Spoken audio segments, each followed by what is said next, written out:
Hey everyone, this is a video introducing myself to my love of James Bond. So, a little bit about myself. My name is Shamir, and I live in Ottawa, which is the capital of Station C, Canada. And I have been, like a Bond fan for just over 34 years now. And approximately when I was 6 years old, I started watching the Bond movies. The first one that I watched was Goldfinger, and that was taped off of TV on ABC. My dad first recorded that off of the TV. I just don't know why, because I don't think he was ever a Bond fan or like a huge one back then. And I mean, I would maybe classify him as maybe some, you know, maybe just below a casual fan or something, but I'm still glad he recorded that movie, because if it wasn't for that, I don't know if I would have been a James Bond fan today. And also, back in those early days, even when I was watching Goldfinger a lot, I really liked the music on there and some of the nice cars, especially the 1964 Lincoln Continental that was used in Oddjob's Pressing Engagement. Uh, and I also like the score from that particular scene as well. So then over the years, as time went on, I ended up recording the movies off of TV, or even watching them on TV. And so then it it eventually evolved into purchasing the VHS tapes, and then about 15 years later I got the DVDs, and then a few years ago I ended up getting the Blu-ray set. So, and also in between there, when I was about 12 or 13 years old, I started reading the Ian Fleming novels. I I bought some of them, and I even went to the library and signed those out at times, and I enjoyed reading them. So when it comes to the movies and the novels, in terms of what's my favorite and what's my least favorite, I'll probably save that to another video, and maybe do a bit of a ranking for those ones. In terms of Bond at the cinema, I watched my first Bond movie in the cinema when I was about 7 years old, and that was The Living Daylights, which was Timothy Dalton's first movie as Bond. And then I ended up watching License to Kill, and then GoldenEye, and then, believe it or not, even though I'm a Bond fan, uh, my final Bond movie in the cinema was Tomorrow Never Dies, which was in 1997, which was Brosnan's second outing as Bond. Now, after that, I was usually somebody that didn't really like going to the cinema or watching the movies there. I usually just wait until the movies came out on VHS or DVD or Blu-ray or whatever. So that's partly why I really haven't watched Bond movies in the cinema for eons now. Uh, but hopefully I can start that up again, and watch No Time to Die in the cinema whenever that might come out, if we ever do get to see that. So, in terms of my favorite Bond, I'd have to say that Sean Connery was my favorite, and Daniel Craig is probably my least favorite so far.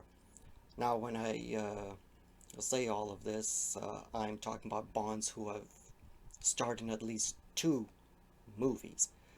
If you want to include all of them, I would have to say George Lazenby is my least favorite. Now I'm going to start getting flamed by some of the Lazenby fans out there, and also the Daniel Craig fans, but that's just my opinion, and I know in in the comments section or whatever, you'll probably leave your opinions and telling me that I'm wrong and everything, but, so be it. Uh, so, in terms of going to movie locations, I really have not been to very many of them, apart from maybe going to central London and maybe parts of it, and central Paris. But the closest that I've ever been to outside of that, in terms of a Bond location that's been shown in the movies, is probably Brent Cross Shopping Centre, which is in London, which is where they filmed the backseat driver sequences in Tomorrow Never Dies.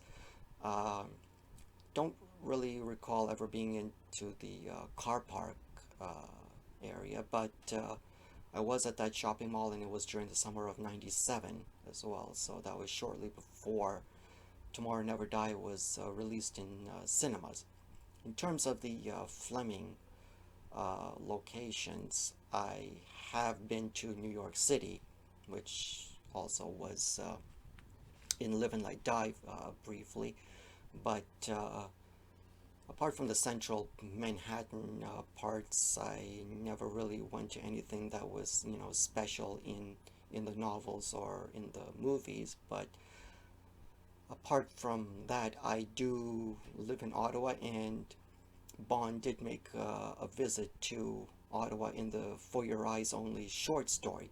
And one of the buildings that he was in was the old Department of Justice building, which I used to work in because eventually, about 20 years ago, that was converted into an office building for members of Parliament there. So I worked there briefly. So maybe that was a bit of my connection to something that's specific in a Bond movie or a Fleming novel slash short story. Years back, I did start following Bond members or community members on social media, like starting with Calvin Dyson and his reviews of movies and anything related to Bond. And then I discovered the folks at James Bond Radio, and I really started watching them a lot, and binge watching and binge listening to a lot of their stuff.